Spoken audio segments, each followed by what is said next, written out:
My name's Richard D. Hall, and my trained profession is I'm an electrical engineer.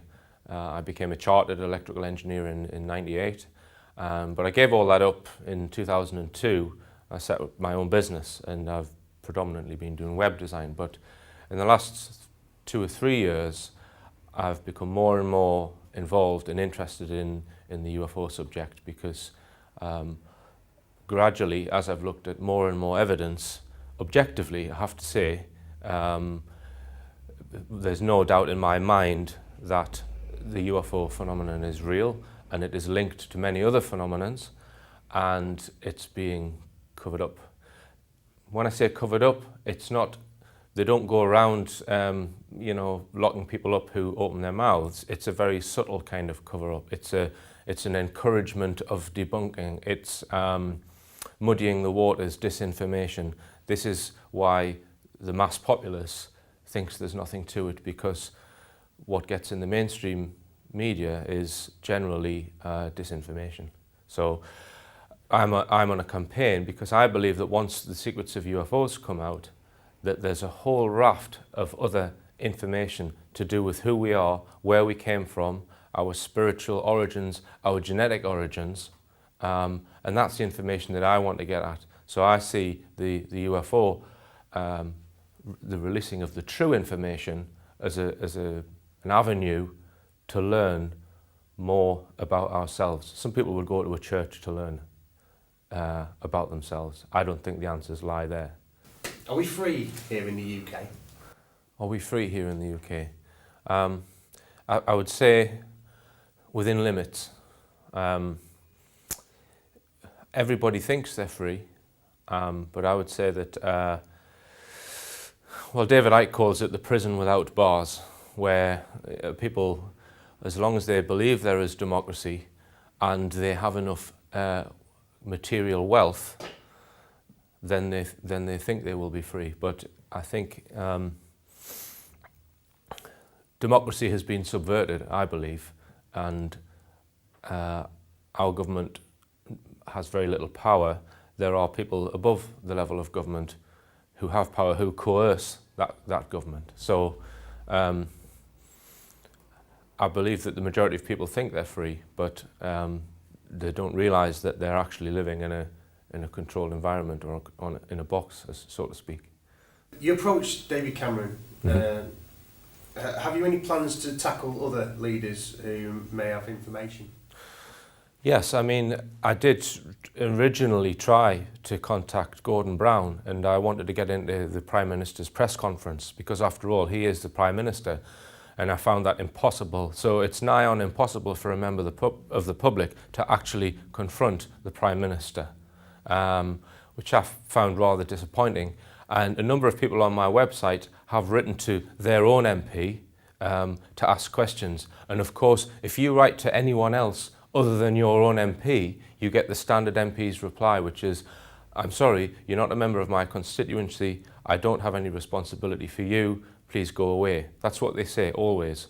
And so I have approached my own MP, Dave Anderson, who was very, very good, I have to say. I showed him my animal mutilation DVD. He was very concerned by it, and he has written to the Secretary of State, Hilary Benn, and I still have an answer from Hilary Benn, but that wasn't too long ago. So, I take my hat off to Dave Anderson. He's the Labour MP for my constituency, and he has fully taken on board what I've said to him. I haven't mentioned the UFO situation, although I have said to him that I researched that field, but the animal mutilation phenomena, there's tangible, solid evidence which, an MP can take up with the Secretary of State. So he's helped me in that respect. You mentioned that there are those who know about UFO situation. Michael Portillo was one of them that I noted down, and you quoted him in saying, I know much and I say little. Mm-hmm. Do you think we can get people like this talking, and if so, how? Well, I think it's very difficult, because if they've signed the Official Secrets Act, and once they're privy to that information, generally they're actually reminded of that Official Secrets Act, and often they're asked to sign it again in relation to specific information, and the punishment for breaking that is prison. So it's very difficult to get people to break their silence on such things. I mean, Timothy Good is probably a person who has managed to get people to speak to him through, and I did ask him, you know, how do you manage to do that? And he said, very, very slowly, you know. So and that's how you do it. You have to get people's trust, and you can only do that by meeting them face to face. You know, you can't do it by email or over the phone. They have to trust you, and let's say they don't want their name put forward. It's a case of getting in front of them, you know, getting to meet these people, getting to meet people perhaps in MI5 or MI6 or wherever they might be, finding out who they are, and it's very much almost a kind of diplomacy, I guess, to get people to speak. Very, very slow and careful, and making people trust you, I guess. And it's something that, to be honest, I have not really tackled. I've more been looking at evidence on the ground and witness testimony rather than trying to track down people in the know. Do you think 2012 has anything to do with disclosure?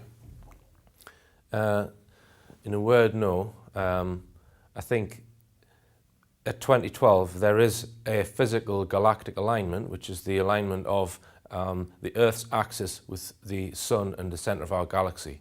Okay, now that alignment occurs once every 26,000 years, and that's an astronomical fact. It's also a fact that the main calendar ends on that particular date, and to me that proves that it wasn't the Mayans who devised that calendar for a start. It was people before them who handed them that calendar, but it proves that wherever that calendar came from, they had advanced knowledge of astronomy and mathematics, because in order to know where that end point is, you need to know where the centre of our galaxy is. And they must have had advanced, either very powerful telescopes, advanced knowledge of the mechanics of our galaxy. And there's just, if you read the normal history books, they don't say that. So there was advanced knowledge at least 5,000, probably even 10 or 15,000 years ago.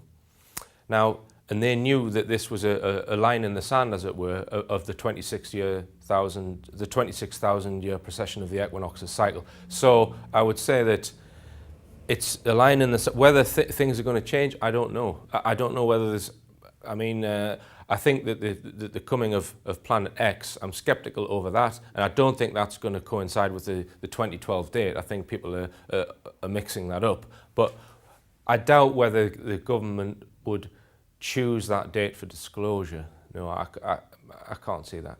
You say that the MOD's declassification isn't for real, and that many of the documents released are watered down or some haven't been included. Can you tell me how you know this? Well, when I interviewed Timothy Good, he told me that in these UFO file releases, no secret files have been released, and very few secret files it was, and no top secret files have ever been released.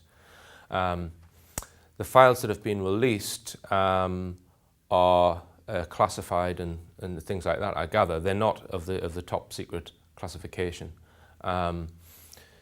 And when the first release came, it was quite exciting, because people were looking at them, and we thought, this is the start of a disclosure process to kind of move the public towards eventually accepting the facts.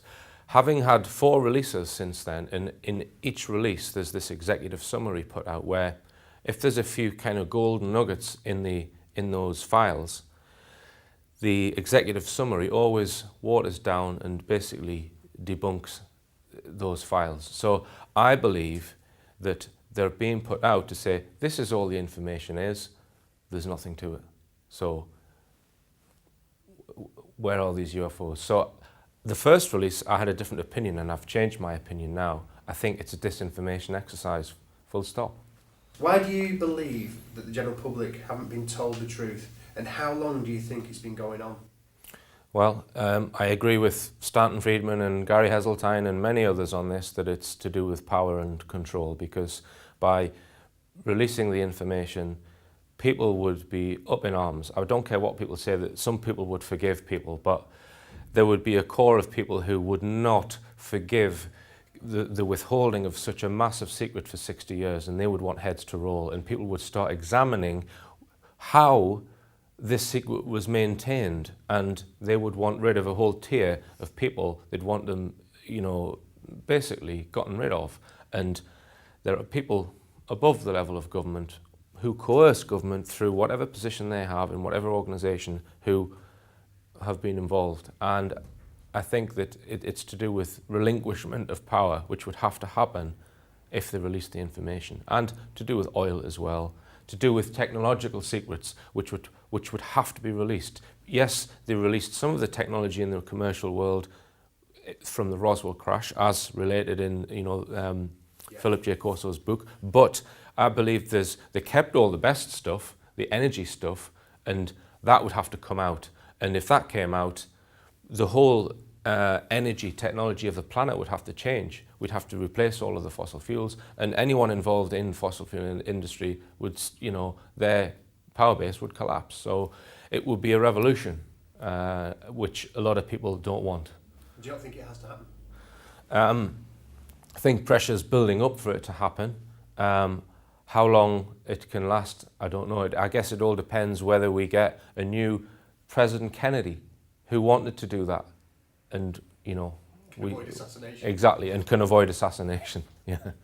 So what evidence so far do you think undeniably proves the existence of UFO and an alien presence? Okay, well, I believe the evidence comes from 4 areas. It comes from photographs. Now, photographs are quite easy to debunk because with today's technology you can fake them. So I don't believe that presents to me the strongest evidence. There's the abduction phenomena. People who are hypnotically regressed, who come out with stories of being abducted. Again, people explain it away as if it's just their person's imagination. But I believe those 2 areas provide strong evidence, but not the strongest evidence. The next evidence would be documentation which has been leaked from governments. Again, people pass it off as disinformation. Now, those 3 areas, I would say, provide strong evidence. But the strongest evidence, the most compelling evidence, is witness testimony, in my view, and that's what's convinced me from the Disclosure Project. Witnesses from the Rendlesham Forest case, witnesses from the Roswell case, and witnesses from more or less known cases like the Berwyn Mountains case. There are many, many, many cases with basically very reliable, compelling witness testimony, and I don't think they're all telling fibs. We've seen some exciting new footage over the last few years, with more and more people using video cameras. How long do you think it will be before evidence is recorded that is just so strong that it's simply undeniable? I don't think that will come. Because whatever evidence is produced on video could be fabricated. It needs to be demonstrated so people can actually go and touch it.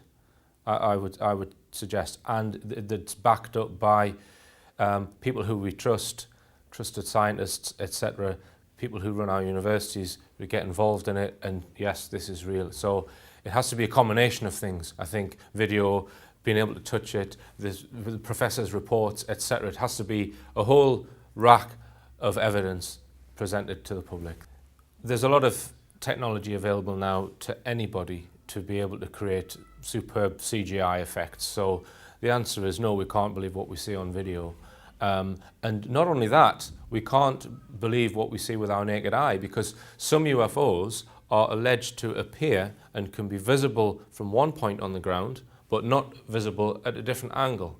And this is due to the way that the craft with their gravitational propulsion system kind of creates a gravity lens, as it were, so that light can emanate with that angle, but not that angle. So they are manipulating gravity, space-time, which means that what you see is not necessarily what is, even if you're actually seeing it. So no on both counts. Yeah. I've seen some fantastic series from you, from the Rich Planet series and from the Silent Killers. Silent Killers, that's yeah. it. What's in the pipeline? What have we got to look forward to? Well, I've been filming in North Wales last week for an investigation into the Berwyn Mountains UFO case, and I had no knowledge of that case up until a few months ago, and I've spoken to a couple of researchers who've been researching it for years and years, and what's clear to me from that is our government are paranoid about that case for whatever reason, and there has been disinformation put out on that case without a doubt.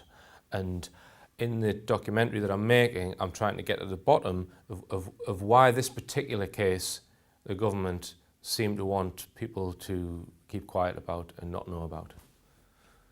Or do you want me to add into the crop circle thing, or is that a separate question? No, that's good, yeah. Yeah, okay. I mean, Yeah.